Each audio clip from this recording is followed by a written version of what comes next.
As we move into election year, two pictures of the economy have been presented in the past 24 hours. One great, the other not so great. The economic think tank NZIER said business confidence is at its strongest since March 2014. A net 39% of firms expect better economic conditions. That's up from 17%. But electronic spending stats show the Christmas retail spend was down on last year. Adam Hollingworth reports. The Asian retail chain Yoyoso, which owns this and another supermarket, as well as 6 retail stores, has gone into liquidation, selling off remaining stock to pay creditors. It's one of many companies insolvency practitioner Keaton Pronk is nursing as best he can. Liquidation numbers are going to continue to rise through 2026. We may see that peak towards the middle of the year, but given the amount of debt that is still out there to IRD and other lenders, that needs to be recovered in some way. And a lot of the time the only option they're left with, after trying every other avenue, is for liquidation. Yes, the IRD alone has seen debts rising from $3 billion pre-COVID to $9 billion now, and liquidations are rising everywhere.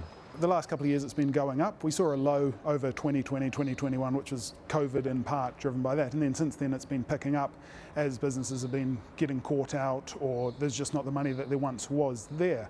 Liquidations not just in retail, construction and hospitality.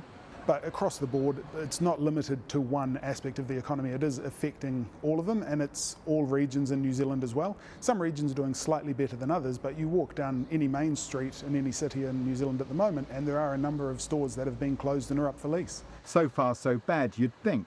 Not so fast, says the economic think tank NZIER. It says net business confidence more than doubled in the December quarter as firms started to see expectations more closely match reality. While there is still a gap between what they're experiencing and what they're expecting for the quarter ahead, we are starting to see this narrowing in the gap as demand starts to recover. And yet it appears people aren't yet confident to splash the cash. Worldline stats show retail went backwards over Christmas. People are worried about their jobs. From a consumer perspective, they're still not confident. They've got job insecurity, they're worried, about will they have a job, unemployment's rising, and they're just still not seeing the benefits of those continual rate cuts. And yet job security may finally be rising again. NZIER says nearly a quarter of firms it surveyed are planning to hire, and some have already started. A net 5% of firms increased staff numbers in the December quarter, and we do expect that as firms continue to feel more confident about hiring, this recovery in the labour market should support a recovery in consumer confidence as well. But Retail NZ says many shops are running on fumes or are running out of options like EB games. When you've got a bad year on bad year on bad year, retailers are really struggling to stay open, and we've seen a number of stores announce liquidations or consultations around closure in the last couple of weeks. What we do know is that retailers have used a lot of their spare cash to stay open, hoping to see that turn in the economy, and we haven't seen it yet. Add to that the looming election, which tends to delay everyone's big spending decisions, and it remains a complicated picture.